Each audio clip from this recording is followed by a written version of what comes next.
بسم اللہ الرحمن الرحیم۔ گورنمنٹ آف پاکستان نے تھرڈ ایمنیسٹی اسکیم کو لانچ کیا ہے ایک انڈسٹریل پیکیج کے نام سے۔ اسے ایمنیسٹی اسکیم تو ویسے نہیں کہنا چاہیے، تو یہ انڈسٹریل پیکیج ہی ہے۔ اس انڈسٹریل پیکیج کی جو بیک گراؤنڈ ہے وہ تھوڑی سی میں آپ کو پہلے شیئر کر لوں کہ انڈسٹریل پیکیج کا جو آبجیکٹیو ہے وہ ہے کہ to improve the industrialization in the company and to boost the economy of the country۔ جب انڈسٹری بڑھے گی تو انڈسٹری جو ہے وہ لگے گی، وہ چلے گی تو اکانومی جو ہے بوسٹ کرے گی، لوگوں کے لیے روزگار کے مواقع نکلیں گے، لوگوں کی جو پرچیزنگ پاور ہے وہ بڑھے گی، اور ڈیفینیٹلی جو ہے ملک ترقی کرے گا۔ جو گورنمنٹ کے جو ٹیکس ریونیوز ہیں وہ بڑھیں گے۔ اب اس پیکیج کی طرف آتے ہیں تو اس پیکیج کے جو 3 پارٹ ہیں۔ نمبر 1 پارٹ ہے investment in new industrial units.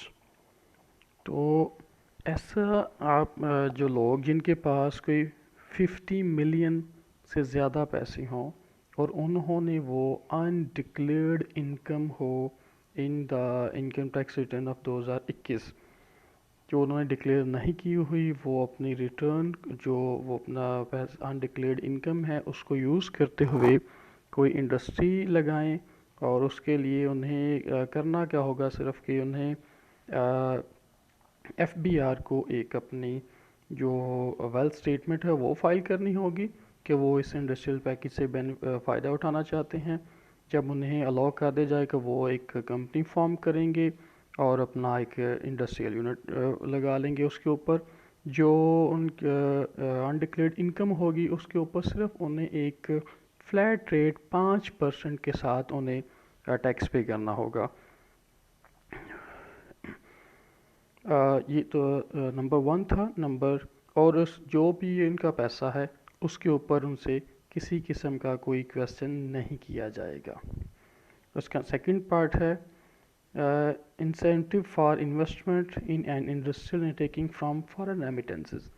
ایسے نان ریزیڈنٹ پاکستانی جن کے پاس 50 ملین سے زیادہ پیسے ہوں اور وہ انڈکلیئرڈ انکم ہو، وہ اپنا پیسہ through proper channel, banking channel کے تھرو پاکستان میں لے کے آئیں، کسی انڈسٹری میں انویسٹ کریں، تو انہیں بھی کوئی کویسچن نہیں پوچھا جائے گا کہ وہ یہ پیسہ کہاں سے لے کے آئے ہیں انہیں، بلکہ 1 ٹائم ٹیکس کریڈٹ جو ہے وہ فار دا ریمیٹنس اماؤنٹ انہیں مل جائے گا۔ یہی نہیں بلکہ جو یہ ٹیکس کریڈٹ ہے یہ وہ جو اپنی کمرشل پروڈکشن سٹارٹ جب ہوگی ان کی، اس کے اگینسٹ وہ ایڈجسٹ کر سکیں گے۔ اگر نہ ہو سکے تو وہ اگلے 5 سال تک وہ اس ٹیکس کریڈٹ کو کیری فارورڈ بھی کر سکیں گے۔ اب جو اس کا تھرڈ پارٹ ہے وہ ہے incentive to acquire companies for revival to 6 units. ایسی انڈسٹریز جن کے پاس انڈکلیئرڈ انکم موجود ہو، وہ اس کو یوز کرتے ہوئے کسی انڈسٹریل 6 یونٹ میں انویسٹمنٹ کر سکتے ہیں۔ اب دا کویسچن از کہ انڈسٹریل 6 یونٹ کون سا ہوگا؟ ایسی انڈسٹری جس نے پچھلے 3 سال میں لاس گین کیا ہو، لاس میں گئی ہو، اور ان کا لاس جو ہے وہ ان کے کیپٹل پلس ریزروز کے برابر ہو، نمبر 1۔